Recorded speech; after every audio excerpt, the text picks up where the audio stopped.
¿Qué pedo, pinches perros del mal? ¿Cómo se encuentran el día de hoy? Espero que estén bien. Hoy nuevamente por fin vamos a poder seguir leyendo. Tengo varias cosas pendientes, como el manual de tránsito, que no mames, no sé cómo va a ir. También estoy siguiendo Los Demonios del Edén, porque no lo seguí porque estaba en Cancún. Ahorita vamos a seguir con Sueños y capaz al otro leo Los Demonios del Edén. Pero me acaba de llegar otro libro que me lo pidió mi papá, entonces tengo muchas cosas que leer. Pero pues bueno, seguimos con Sueños de Miguel Quintana Pali o Miguel Pali Quintana, ¿no? Capítulo 2. Los albores de un emprendedor. La canción es Hoy puede ser un gran día, de Joan Manuel Serrat. Ok, otra vez. Los albores de un emprendedor. Capítulo 2. Siempre tuve la curiosidad de hacer negocios, y en Chile comenzaron mis primeros pininos. Cuando mi mamá me daba dinero para gomas y lápices, compraba una caja de cada uno. Ya pensaba en el mayoreo y a quién le iba a vender y a quién le iba a revender. En la casa teníamos jardines grandes, pues estábamos a la orilla de la ciudad, que hoy en día es el centro, y al lado había una huerta de cerezos y unos corrales. Llegué a tener mis propias gallinas y a venderle los huevos a mi mamá. También le ofrecía cortarle el pasto del jardín por otra módica cantidad. Ella iba todas las semanas a la librería americana de Santiago, donde llegaban las revistas de Estados Unidos, entre ellas el Saturday Evening Post, una revista familiar en inglés que mi mamá compraba y, luego de leerla, me la regalaba. Siempre aparecía un anuncio de una compañía de mudanzas que se llamaba Mayflower, así como publicidad con fotos de varias marcas de coches. Con las tijeras yo recortaba con cuidado todas las fotos de los vehículos y jugaba con ellos a que tenía flotillas de camiones, de mudanzas y una arrendadora de coches de papel. En ese entonces casi no existían los juguetes en Chile, así que los míos eran esos recortes de las revistas. Recuerdo que en un viaje a México, en la primera tienda de Sears en la avenida Insurgentes, esquina con la calle de San Luis Potosí, a la altura de la colonia Roma Sur, yo miraba una pequeña camioneta a la que se le abría la puerta de atrás. La dejaba y regresaba a verla de nuevo. Mi mamá se dio cuenta y me preguntó si me gustaba. Cuando le dije que sí, mucho, me la compró. Fue mi primer juguete, tenía quizás 10 años. Igual de chamacos, una vez para mi cumpleaños me regalaron unos dulces de nuez con leche muy finos, de los que no se encuentran en la tienda de la esquina. Al día siguiente, encontré la tapa de cartón de una caja de zapatos, le amarré un mecate para colgármela del cuello, pues encima los dulces y... Puse encima los dulces y me fui a venderlos a los albañiles de una obra en construcción junto a mi casa. Yo no tenía idea de precios, así que los ofrecí por muy poco, a diferencia de su costo real, claro. Por supuesto, los vendí todos de inmediato, y muchos de ellos fiados, porque los trabajadores de la construcción les pagaban el fin de semana. Cuando llegó el sábado casi nadie me saldó la deuda, pero, según yo, había hecho el negocio de mi vida. Cuando cursaba la primaria, era el tiempo de los trompos y las canicas. En el recreo, a una caja de zapatos le hacía pequeños agujeros por un lado y ponía un número arriba de cada orificio. Pintaba en el piso una línea a cierta distancia de la caja y desde ahí mis compañeros tiraban sus canicas. Si entraban en algún agujero, el número de arriba indicaba la cantidad de canicas que se habían ganado. De lo contrario, si no entraban en alguno de estos, perdían su canica. Como casi nadie le atinaba, yo me iba haciendo de canicas que luego les vendía para que siguieran jugando. Era un buen negocio, hasta que la escuela se dio cuenta de que tenía una especie de casino casero y lo prohibieron. Otros negocios consistían en vender mi torta, intercambiar almuerzos, organizar rifas, vender mis libros de textos viejos y otros más. Incluso rentaba chicles de sabores diferentes que venían de Estados Unidos, donde entre más nuevo el chicle y, por consiguiente, con más sabor, más alto era el precio. Ya en secundaria, en México, me dediqué a hacer crucifijos en madera balsa, armados dentro de botellas de pisco, el aguardiente de uva peruano. Tallaba las piezas con afilados exactos, las decoraba y luego las introducía minuciosamente por la boca de la botella para ir armándolas adentro con gotas de pegamento blanco. Recuerdo cómo instaba a mis papás a que hicieran más fiestas en casa para que consumieran más pisco, porque esas botellas eran las únicas que yo podía utilizar por tener su fondo plano. Con la venta de estos crucifijos embotellados me mantuve toda la secundaria. Todos los veranos de mis primeros años estuvieron siempre ocupados. En Chile me iba de campamento. En México trabajé en una obra de la presa de Infiernillo, ubicada en el cauce del río Balsas. También en el paso a desnivel del Paseo de las Palmas, cuando hicieron el periférico, y en un par de ocasiones, ya en la prepa, en una planta petroquímica de un conocido de mi papá en Estados Unidos. Todo el tiempo me la pasaba buscando algo que produjera ganancias, y en mi mente siempre fui muy comerciante. Creo que desde niño siempre pensé como adulto. Era muy formal, muy serio, muy responsable. Recuerdo que en sexto de primaria hubo un campeonato de ping pong. Estuve lejos de obtener alguno de los primeros lugares, pero le gané a un rival muy importante que era mayor que yo, y muy bueno. Entonces me dije, oye Miguel, le ganaste a este cuate. Te mereces un premio. Saqué dinero de mi marranito y me fui a comprar un helado. Los domingos que mi mamá nos daba nuestra cuelga, mi hermano Carlos se la gastaba en su bicicleta. En cambio, yo la ahorraba, pero ese día sentí que debía recompensarme. Al analizarlo, ya ha pasado el tiempo, creo que siempre fui trabajador, ahorrador y austero. Incluso el día de hoy puedo llegar a invertir con mis socios millones en proyectos o propiedades de la empresa, pero cuido absolutamente todos mis gastos a detalle, hasta los más básicos y cotidianos. Creo que nunca llegaré a vivir como rico. Sale muy caro, te quita mucho tiempo. Al principio, uno comienza comprando algo pequeño para luego revenderlo. Ya de joven, las inversiones se vuelven un poco más grandes. Algunos de mis compañeros conseguían coches, los arreglaban y después los revendían para comprarse otros mejores. En mi caso fue un poco diferente. Desde que entré al TEC de Monterrey, me di cuenta de que en todos los días festivos, puentes y vacaciones, los estudiantes foráneos regresábamos a nuestra ciudad natal. Para ello, había que acudir con anticipación a las dos únicas líneas de autobuses, Transportes Anáhuac y Transportes del Norte. Como siempre, había gente que ya no alcanzaba boleto. Entonces empecé a alquilar autobuses. Junté mis domingos y contraté un autobús para que el día indicado estuviera en el internado del TEC a las 5 de la tarde, justo después del almuerzo. Por todos lados colocaba fotocopias de letreros que decían autobús a la Ciudad de México, en tal precio, tal día y a tal hora. Boletos a la venta en el internado. La Ratonera, habitación tal, de las 7 a las 10 de la noche. De entrada, ya les ahorraba a mis compañeros el taxi a la terminal y la ida a comprar los boletos.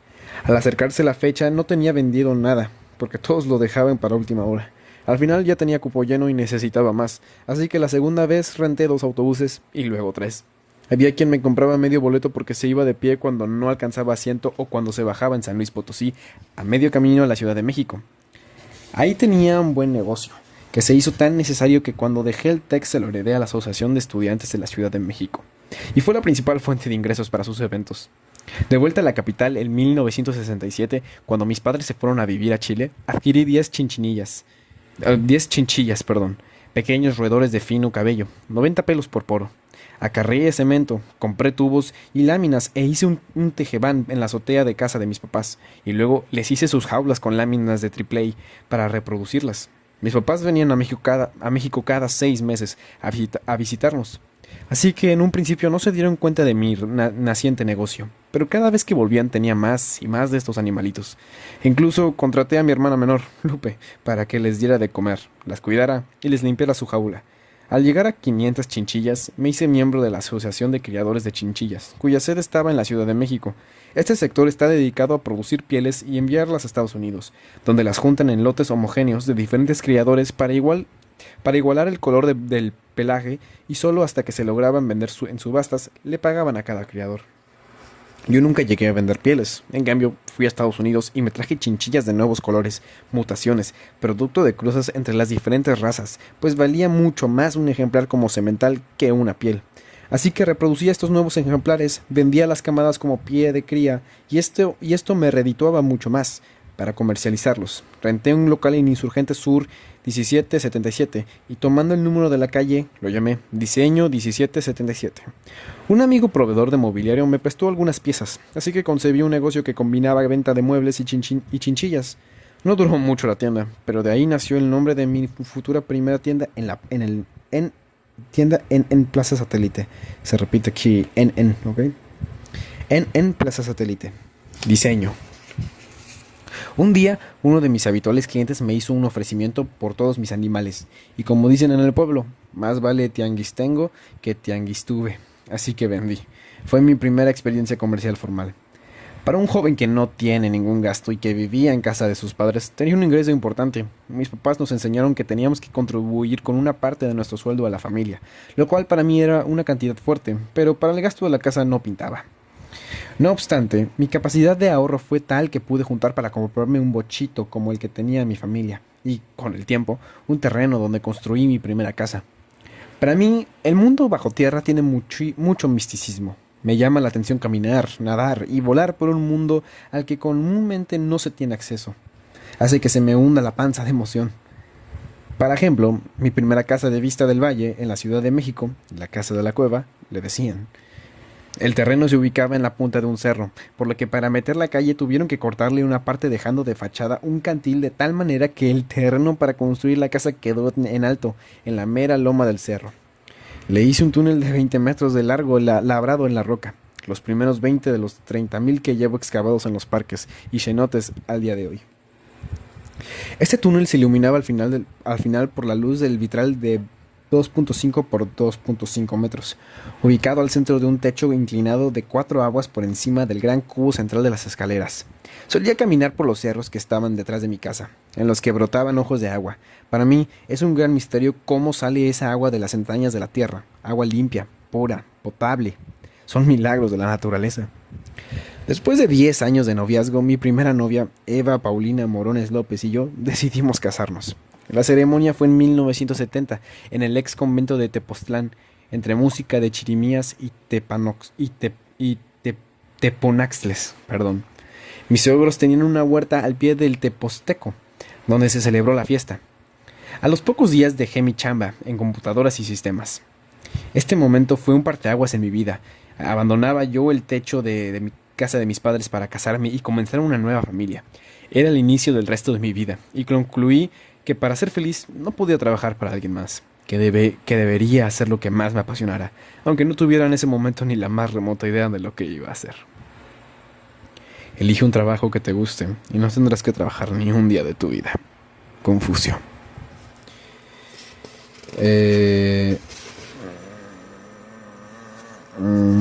Esperen, estoy... Ay, es un chingo, qué verga le pasa a este güey. Perdón, es que estaba viendo las páginas, ¿no? Retomamos, perdón. La lámpara siglo XXI. Al poco tiempo de casado, diseñé una carismática lámpara decorativa modernista de buró en cerámica con una bombilla de vidrio blanco por dentro. Tenía algún parecido con la cabeza de un astronauta con casco. Compraba todos sus componentes por separado en la calle de Victoria, en el centro de la Ciudad de México, donde venden todos los accesorios eléctricos, el niple, el cable, con la clavija ya inyectada, y el socket. En el comedor de la casa de mis suegros retiraba el apagador, le cortaba un polo al cable, lo colocaba otra vez y lo atornillaba. La esfera de vidrio y la pieza de cerámica las obtenía directamente de las fábricas. Eva pegaba el fieltro a la base para tapar la instalación eléctrica y evitar que rayara la superficie de las mesas. No sé si así se diga fieltro, no sé si es filtro, pero así está escrito, ¿eh? O sea, yo lo que hago es que me trabo y lo trato de corregir, pero si me sigo es porque así está escrito, ¿ok? Ok, retomamos. Luego yo salía a ofrecerles mis lámparas a las tiendas de decoración modernista que estaban naciendo en aquel entonces, Space, Logado y Gurú. Recibía los pedidos al teléfono de casa de mis suegros y los iba a entregar personalmente ese mismo día. Al año de casados nació Luis Miguel, mi primer hijo, precioso, al que 2 años más tarde siguió David, curiosito, como diría mi abuelita. Qué pedo. De hecho, en la habitación del hospital, cuando me encontraba habilitando los cables de las lámparas, mi suegra, doña Elenita, se puso a ayudarme con tal de que terminara más rápido para que no estuviera todo tirado y así evitar la pena del quehacer de su yerno. Una cosa es que mi hijo hubiera nacido, lo que me hacía muy feliz, pero yo tenía que seguir trabajando, y más a partir de ese día. En la fábrica de cerámica vi que elaboraban otros objetos, como un esbelto gato pintado a mano. Pedí que me lo vendieran sin decorar, al igual que otros productos, y con ello creé mis propios diseños, que empecé a comercializar junto con la lámpara. Con una nueva línea ampliada comenzó a ser más interesante el negocio de mayoreo, tanto para mí, porque redituaba más la vuelta, como para mis clientes, porque con un mismo proveedor encontraba más productos que vender. La lámpara siglo XXI marca el comienzo de mi vida empresarial en el giro de los muebles, la decoración y los regalos. Fue uno de los 5 productos más exitosos de las tiendas, pues alcanzó una venta de varias decenas de miles de piezas a lo largo de su vida. Mi primera tienda y el Amazon de los 70. Visitando las tiendas fui conociendo a sus dueños y a otros proveedores. Me fui haciendo de amigos del ramo. Entre pláticas iba obteniendo información de costos, montos de venta diaria, utilidades, importe de la renta de locales comerciales. Les preguntaba si me apoyarían con su mercancía en caso de abrir una tienda y su respuesta siempre fue, cuenta conmigo. Al año de casados se inauguró Plaza Satélite. Fui con mi esposa y con nuestro bebé, y cuando llegamos le dije a Eva, tenemos que poner una tienda aquí. Fui a la oficina de la plaza y les dije que quería un local. Me respondieron que solo les quedaba uno, de 4.50 metros de frente por 15 de fondo, el más alejado de todo, pero cerca de Liverpool, próximo a abrirse. Lo tomé y le pedí dinero prestado a una tía de mi esposa, que siempre nos apoyó. La abrí con un buen surtido de mis amigos proveedores y aún así tardó mucho en despegar, pero en cuanto se inauguró Liverpool, levantamos el vuelo. Aquí arrancó, en 1971, la primera tienda de la cadena Diseño. Un par de años más tarde me asocié con el arquitecto José Pineda Arenas. Él era el administrador y manejaba las finanzas muy bien. Yo era el responsable del producto, pues mi inclinación siempre ha sido por el lado bohemio y estético, además de tener un buen ojo comercial. Crecimos hechos La Mocha, con varias tiendas, una en la calle de Salamanca frente al Palacio de Hierro, otra, la más bella, en Insurgentes Sur, en contraesquina con el Teatro de los Insurgentes, construida por nosotros en un terreno rentado a 10 años. Poco a poco fui introduciendo más artículos y creando una línea muy fuerte. Los Adán y Eva se vendieron muchísimo, eran dos siluetas humanos en madera. Una tenía un palito del cual pendían dos bolitas de un hilo nylon y la otra un agujerito. Incluso venían los jóvenes a pedir que se les borrara el nombre que venía en pirograbado y se pusiera el nombre de sus novios o novias en su lugar. Otro producto que se veía en todas las casas de la década de 1970 eran unas lámparas danesas con cientos de fibras lumínicas cuyas puntas cambiaban de color. En Navidad sacábamos el catálogo de ventas por teléfono, lo mandábamos por correo y mensajería a miles de casas y empresas y los pedidos los entregábamos envueltos para regalo en sus domicilios. Fuimos precursores en México, hace casi 50 años, de la venta por esas vías. Llegamos a tener un directorio de alrededor de 500,000 clientes. Imagínate un Amazon cuando era un lujo tener un aparato de teléfono, cuando la única empresa de mensajería y paquetería que existía era Correos de México. Aún así, las ventas por folleto, catálogo y telefonía representaban el 12% de nuestras ventas, las cuales no eran nada despreciables para aquel entonces. Fueron las mejores tiendas de su tipo en esos tiempos. Mi fuente de inspiración eran las revistas de arquitectura, diseño y naturaleza, como Architectural Digest, Arredamenti, Interior Design y National Geographic. No existía el Pinterest. Cuando algo me gustaba, le ponía una separación a la página para que volver a ella fuera fácil. Después me volví más atrevido y arrancaba las hojas. Las metía en folders por tema. Flores, cerámica, lámparas, sillas, salas, mesas, telas, importaciones, vajillas, cristalería, cuadros, accesorios, canastas, artesanías, regalos, decoración, esculturas. Hoy en día, más modernizado, mi archivo lo tengo en mi celular, en carpetas de fotos y en Pinterest. Catedral de Cancún, Hacienda Henequenera, Shabach, Xibalba, Xcaret, Explore, Xelha, escaleras, tumbas, espectáculo, publicidad, México, obra, baños, arquitectura, hotel, albercas, jardinería, señalética, troncos, equipamiento, naturaleza, sabiduría, música, salud, familia, amigos, chistes, ideas, Miguel Quintana, convenios, cartas, juegos, bebidas y alimentos, tiendas, restaurantes, actividades recreativas.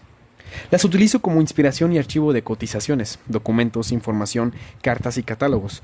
Constantemente las estoy actualizando, eliminando o les agrego nuevas fotos de productos e ideas. Mi celular es mi computadora, no tengo más. Cada quien su rumbo.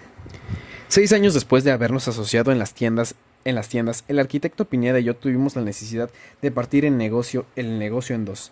Por acuerdo familiar, tanto él como sus hermanos decidieron ese año independizarse. Por acuerdo familiar, tanto él como sus hermanos decidieron ese año independizarse de sus respectivos socios o patrones en el giro que cada quien tenía. Uno puso un negocio de pilotes de cimentación, otro lanzó su propia revista y mi socio se quedó con el 50% de nuestras tiendas. Ambos compartimos el nombre Diseño. En esta operación, mi socio se convirtió de un día para otro en mi competidor, así que tenía que actuar de manera muy ágil y estratégica. Lo primero que hice fue comprar a plazos las 4 tiendas Shop, que competían hasta ese día frontalmente contra las nuestras. Al día siguiente les envié toda la línea modernista, la cerámica brillante, los acrílicos y todo lo cromado, todo lo que ya estaba pasando de moda. A mis tiendas, Diseño, les cambié totalmente la línea y, por consiguiente, la imagen. Metí muebles de madera apolillada, troncos como bases de mesas de comedor con una cubierta gruesa de cristal, macramés, cestería, ratán, cuero, cristal, una línea naturalista totalmente diferente y novedosa, algo único.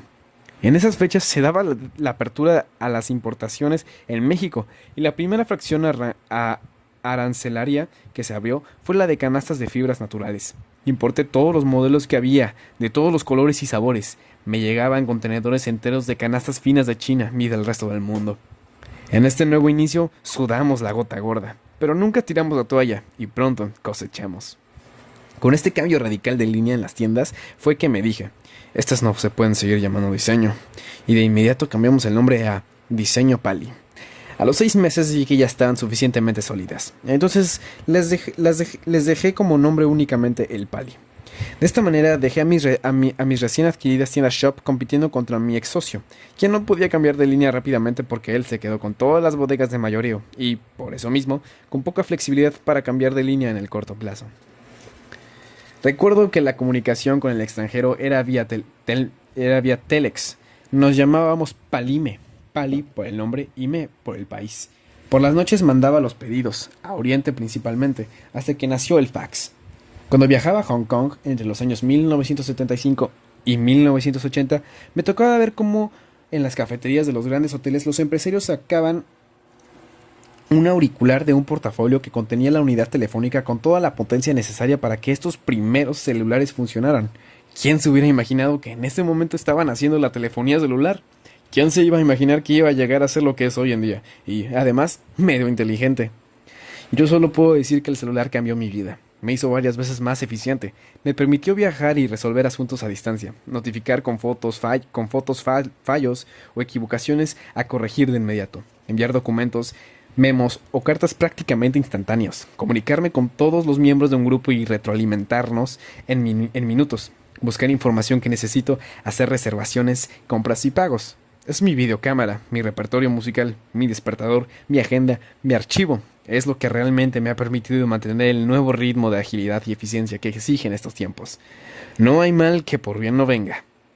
Ascendimos rápidamente abriendo nuevas tiendas. Adquirimos el edificio de Aquarama en Periférico y Palmas, una alberca olímpica donde el nadador y medallista olímpico Damián Pizá daba sus clases de natación. Acondicionamos ahí una tienda y puse mi oficina. Incluso nos sobraban unos locales en donde instalamos a Antonio Onofrieti, un famoso sastre que vestía a los presidentes de aquella época. Él me pagaba la renta con cortes de casimir y hechuras de trajes, pues para ese entonces yo ya vestía formalmente. También se colocaron una pastelería, cafetería y una joyería con antigüedades. Luego abrimos otra tienda en Perisur, en el local más grande de la plaza después de las tiendas departamentales. Tenía 814 metros cuadrados. Estas dos tiendas, junto con la de Insurgentes Sur, fueron por más de una década la columna vertebral de las icónicas boutiques de muebles Pali. Recuerdo el día que mi mamá, no sé si fingiendo seriedad, me preguntó por qué no le había pedido permiso para usar su apellido Pali, para dar nombre a mis tiendas. Un poco sacándomelo de la manga, sonriendo y viéndola a la cara, le contesté: igual que tú, yo también tengo el apellido Pali, pero, además, a mí también me lo pusiste como nombre, y por eso puse mi nombre a mis tiendas. Tengo doble motivo para hacerlo. Con una gran sonrisa me contestó: tienes toda la razón. Alas para emprender. Durante más de 10 años de tendero volé en hang glider o ala delta, un deporte de mucha adrenalina bajo un planeador estructurado con tubos de aluminio y alas de tela tensada por la sustentabilidad del aire. Te lanzas al vacío corriendo por la ladera de un cerro o hacia el precipicio de una montaña, para luego elevarte por entre los callejones de nubes. Si no lo haces bien a la primera, este deporte no es para ti. No puedes dejar que nadie tome tu papalote, ni puedes usar el de otro porque se manejan diferente y son delicados. Pero sí puedes pedir a otros colegas que revisen tu equipo por si hay alguna falla de armado que no has visto antes de tu despegue. Ay, perdón por eso. Antes de jubilarme de este deporte, volé un par de años junto con mis dos hijos, Luis Miguel y David, cada uno en su propia ala delta. Recuerdo una divertida anécdota en este deporte cuando mis dos hijos eran pequeños y me acompañaban a papalotear los fines de semana. En aquel entonces mi compañero de vuelo era Sealtiel Alatriste y mi papá, al que no le gustaba de que yo volara, me decía: mijo, no vueles, Hasta el apellido de tu compañero no me inspira confianza. Imagínate, a la triste. Viajábamos, él en su pickup con su gran pastor alemán. Lobito. ¿Y el equipo? Él con su gran pastor alemán, Lobito. ¿Y el equipo? Yo en mi combi, con mis dos hijos, y las largas bolsas tubulares que contenían los hang gliders, que asomaban sus puntas en ambos extremos de mi techo. Un día, a Sealtiel se le ocurrió invitar a dos muchachas, su novia acompañada de su prima. Esa noche, de regreso a casa, durante la cena sucedió el habitual interrogatorio a los niños, que narran los sucesos del día y de nuestros acompañantes, a lo que Eva les preguntó: ¿y con quién se fue papá? ¿Cuál fue su sorpresa, a la par de una gran carcajada mía, cuando los pequeños le contestaron: no, mamá, a papá le tocó Lobito. Y así fue. El díscolo de Sealtiel se llevó a las dos perfumadas damas en su apretada pick-up, y a nosotros nos tocó llevarnos al oloroso perro. 2 horas de ida y 2 de vuelta. En el gremio se dice que solo existen 2 tipos de papaloteros: los que se han estrellado contra un árbol y los que se van a estrellar contra un árbol. Yo tuve el honor de comprobar que esto no era cierto y eché abajo este mito. En mis 10 años de volador nunca me estrellé contra un árbol. Eso sí, evitando uno en un aterrizaje, me estampé todito contra un gran cactus. Recuerdo a Eva con su pincita de cejas retirando cada noche las espinas que me iba descubriendo por más de un mes. Parecía yo regadera. #must-do.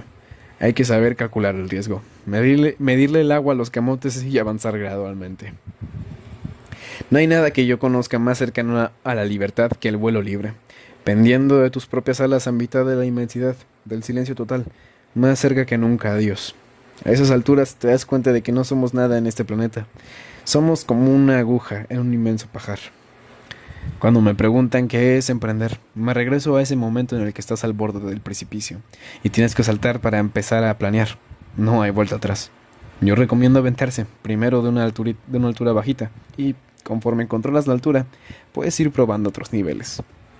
Hay que tomar el riesgo, pero no te puedes aventar a lo tonto porque te matas. En mi caso no fue hasta que en un accidentado aterrizaje me di cuenta que 10 años de vuelo habían sido suficientes. Regresé a cuidar y a podar los 2000 bonsáis que tenía en el jardín de mi casa y para mis partidos de tenis. Y comenzamos otra década de deporte. Ahora el esquí en nieve. Antes de hacer una inversión, recomiendo preguntarte: si pierdes el dinero del negocio, ¿estás en peligro de que te quiten tu casa o saquen de la escuela a tus hijos? Si la respuesta es sí, detente, estúdialo más. Evita poner en riesgo el sustento básico de tu familia. En cambio, si se trata de una capital que te sobra y que aún perdiéndolo todo no pasa a mayores, entonces mídele el agua a los camotes y juégatela. Si no funciona, no pasas del piso y de que pierdas el dinero invertido. Pero si funciona, vas a ganar el monto de tu inversión muchas veces. Y en un descuido, una empresa muy rentable para toda la vida. El mayor riesgo en la vida es no tomar riesgos. Siempre fallarás el 100% de los disparos que no hagas. Es una buena frase esa. Para crecer hay que renunciar temporalmente a la seguridad. Gail Sheehy. O Sheehy, no sé. Otro punto importante es tomar el riesgo lo antes posible. Si hoy no estás casado, no tienes que llevar comida a la mesa, no tienes que pagar una renta, hoy puedes quebrar 1000 veces y comenzar de nuevo. Siempre podrás arriesgarte, pero mientras más joven y más pronto lo hagas, tendrás más ventaja porque tienes menos que perder y tus responsabilidades son menores. Además, no se pierde, se aprende. #must-not. Poner en riesgo el patrimonio de tu familia para emprender. Al principio, yo siempre arriesgué el todo por el todo, porque no tenía ni necesitaba nada. Si quebraba, estaba joven y tenía salud, sabía que podía comenzar de nuevo, pero con la certeza de que mi familia y yo estaríamos bien. En cambio, hay gente que, si quiebra, se destruye moralmente, para siempre.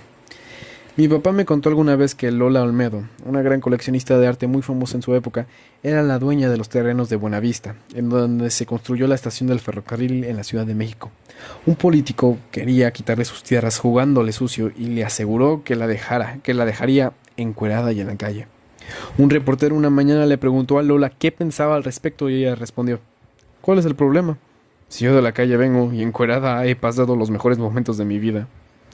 Me identifico con esta anécdota porque soy de la idea de que si algo sale mal, no queda más que retomar el camino donde empezaste. Aprende a doblarte. Es mejor que quebrarte. Anónimo. Ok. Pues estuvo interesante. Bueno, aquí dice algo más. Medio tiempo. A estas alturas del partido estamos prácticamente en el medio tiempo, terminando un primer tiempo que duró 20 años de tendero con las tiendas Diseño y Pali, y está a punto de arrancar el segundo tiempo, ahora con la camiseta de parquero. Damn. O sea, medio tiempo, o sea que ya esto fue la mitad de su vida en 2 capítulos con todo y queda todavía un chingo de cosas por ver. Pues adelante. Es muy interesante, la verdad, saber cómo esto pasó. O sea, ese es el final de la historia, ¿no? Pero realmente es muy interesante. Es bastante interesante. Pero bueno, espero que les haya gustado. Este fue el capítulo 2 de... el capítulo 2 de Sueños. Pues nada. Ahí se ven. Ajá. Chao. Los amo. Bye bye.